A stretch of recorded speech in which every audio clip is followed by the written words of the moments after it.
राधे राधे दोस्तों। आज मैं फिर आपके लिए एक शंकर भगवान जी और विष्णु भगवान जी दोनों की एक कथा लेकर के आई हूँ, जिसका शीर्षक है भगवान विष्णु और भगवान शिव की एकता।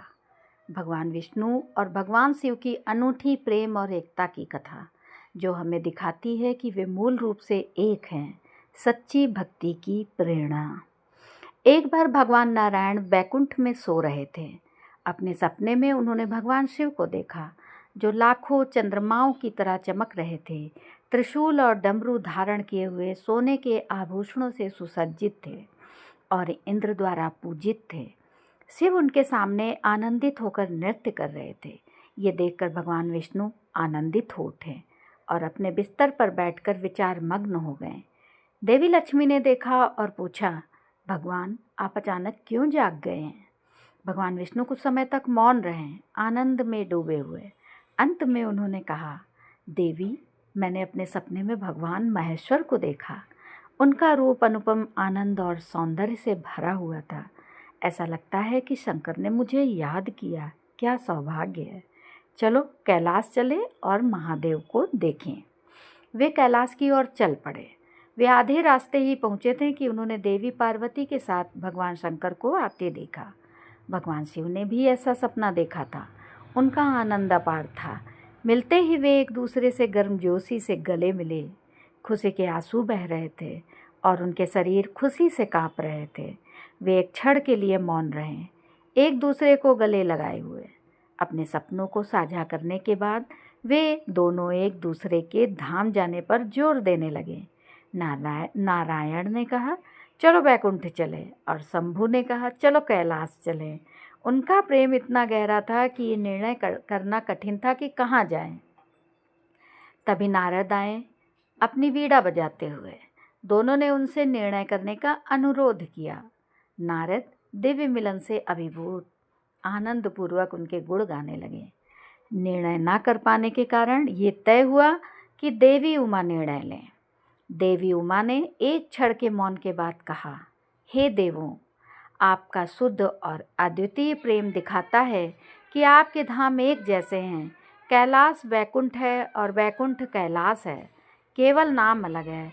ऐसा लगता है कि आपकी आत्माएं एक हैं, केवल शरीर अलग है। मैं भी मानती हूँ कि आपकी पत्नियाँ एक हैं। मैं लक्ष्मी हूँ और लक्ष्मी मैं हूँ। मुझे ऐसा लगता है कि जो कोई भी आप में से एक का तिरस्कार करता है, वो वास्तव में दूसरे का तिरस्कार करता है, और जो कोई भी आप में से एक की पूजा करता है, वो दूसरे की भी पूजा करता है। जो लोग आप दोनों में अंतर देखते हैं, वे बहुत कष्ट पाएंगे। मुझे लगता है कि आप दोनों मुझे परख रहे हैं, मुझे भ्रमित कर रहे हैं। मैं आप दोनों से अनुरोध करती हूँ कि आप अपने अपने धाम लौट जाएं। भगवान विष्णु को सोचना चाहिए कि वो शिव के रूप में बैकुंठ जा रहे हैं, और महेश्वर को सोचना चाहिए कि वो विष्णु के रूप में कैलाश जा रहे हैं। दोनों देवता इससे प्रसन्न हुए और देवी उमा की प्रशंसा की। उनका धन्यवाद करने के बाद वे अपने अपने धाम चले गए। जब भगवान विष्णु वैकुंठ लौटे तो देवी लक्ष्मी ने पूछा, भगवान आपके लिए सबसे प्रिय कौन है? भगवान विष्णु ने उत्तर दिया, मेरे प्रिय भगवान शंकर हैं। वे मुझे मेरे अपने शरीर के समान प्रिय हैं। एक बार शंकर और मैं पृथ्वी पर घूमने निकले थे। मैं किसी ऐसे व्यक्ति के खोज में था जो मेरी तरह अपनी प्रिय की खोज करता हो। मैंने भगवान शंकर से मुलाकात की और हम एक दूसरे की ओर ऐसे खिंच गए जैसे हम पहले मिल चुके हों। मैं जनार्दन हूँ और मैं महादेव भी हूँ, और वो महादेव हैं और जनार्दन भी हैं। इसमें कोई अंतर नहीं है, हम में कोई अंतर नहीं है। जैसे दो बर्तनों में पानी। शिव के भक्त मुझे प्रिय हैं, लेकिन जो लोग शिव की पूजा नहीं करते, वे कभी मुझे प्रिय नहीं हो सकते। वैष्णव जो शिव को नापसंद करते हैं और शैव संप्रदाय जो विष्णु को नापसंद करते हैं, उन्हें इस कथा पर विचार करना चाहिए। इस कथा की शिक्षा गहरी है। ये भगवान विष्णु भगवान शिव की एकता को दिखाती है। भले ही उनके अलग रूप और धाम हो, वे मूल रूप से एक हैं। एक दूसरे के प्रति उनका प्रेम और सम्मान दिव्य मित्रता का सर्वोच्च रूप दर्शाता है।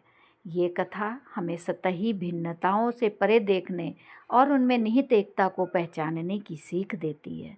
ये किसी भी देवता के प्रति द्वेष रखने के खिलाफ चेतावनी देती है, ये बताते हुए कि सच्ची भक्ति सभी रूपों का सम्मान और आदर करती है।